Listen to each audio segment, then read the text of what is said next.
Cluster news today और मैं हूं आपके साथ मानवी ठाकुर। शुरुआत करते हैं आज की खास खबरों से। कांग्रेस नेता हरीश रावत ने चुनाव आयोग पर कहा, मुख्य चुनाव आयुक्त ज्ञानेश कुमार बयान बहुत दुर्भाग्यजनक है। सत्यता यह है कि आयोग ने अपनी निष्पक्षता खो दी है। अब वे पूरी तरह से भाजपा के एजेंट के रूप में दिखाई दे रहे हैं। एक तरफ चुनाव आयोग नेता प्रतिपक्ष से कह रहे हैं कि आपने जो कहा है उसे सत्यापित कीजिए, और दूसरी ओर आप भाजपा नेता अनुराग ठाकुर को नोटिस नहीं दे रहे। आप अनुराग ठाकुर से नहीं कह रहे हैं कि वे अपनी बात सत्यापित करें। उनका बयान बहुत ही दुर्भाग्यजनक है और सत्यता यह है कि आयोग ने अपनी जो संस्थागत निष्पक्षता थी, जो संवैधानिक दायित्व था उनका कि पक्ष विपक्ष दोनों को बराबर के धरातल पर देखने का, वो खो दिया है। और अब वो पूरी तरीके से भाजपा के एजेंट के रूप में दिखाई दे रहे हैं। आप एक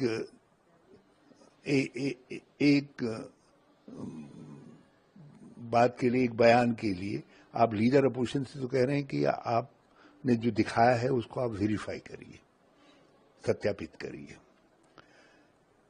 उन्होंने आपका डॉक्यूमेंट दिखाया है, उन्होंने चुनाव आयोग का डॉक्यूमेंट दिखाया है।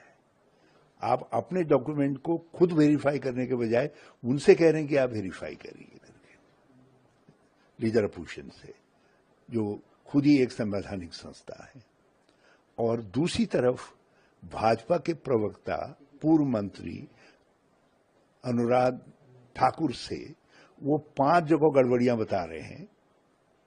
कह रहे हैं कि चुनाव आयोग की जो लिस्ट है उसमें 5 जगह गड़बड़ियां हैं, गलत वोटर दर्ज हुए हैं, और उनसे आप उनको नोटिस नहीं दे रहे हैं, उनसे नहीं कह रहे हैं आप सत्यापित करो।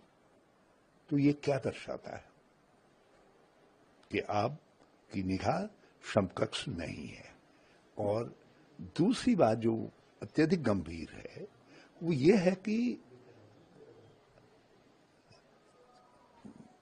एक राजनीतिक दल किसी सवाल को उठा रहा है, आप उसका समाधान करने के बजाय, उसके उठाए गए प्रश्नों का समाधान करने के बजाय आप प्रेस कॉन्फ्रेंस करके एक राजनीतिज्ञ की तरीके से, एक पॉलिटिकल पार्टी की तरीके से कुछ जर्नल बातें कर रहे हैं।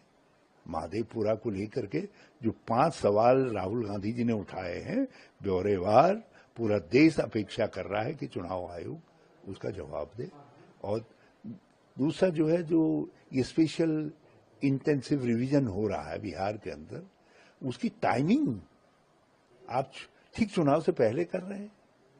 और अब तो उसका मजाक उड़ गया है। जिनको आपने मृत दिखा करके नाम काट दिए हैं प्रोविजनल लिस्ट में, और वो राहुल गांधी जी के साथ आकर के चाय पी रहे हैं। और ये एक जगह नहीं हो रहा है। आपने लगभग 30 लाख बिहारियों को, जो दूसरी जगह नौकरी कर रहे हैं लेकिन लोग अपने गांव घर में अपना नाम रखते हैं, आपने उनको मतदान के अधिकार से वंचित कर दे रहे हैं। बहुत सारी बातें हैं जो बहुत गंभीर बताती हैं।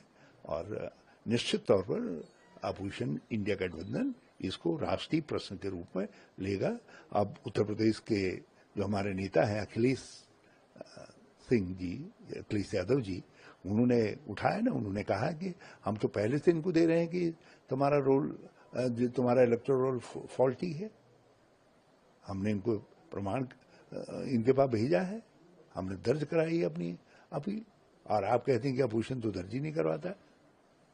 तो यही पूरे राष्ट्रीय लेवल पर बिहार में, क्योंकि इस समय स्पेशल इंटेंसिव रिवीजन हो रहा है और उसके लोग पीड़ित हैं, इसलिए बिहार में यात्रा के रूप में और पदयात्रा के रूप में हो रहा है, और उसके बाद इसको राष्ट्रीय स्तर पर उठाया जाएगा।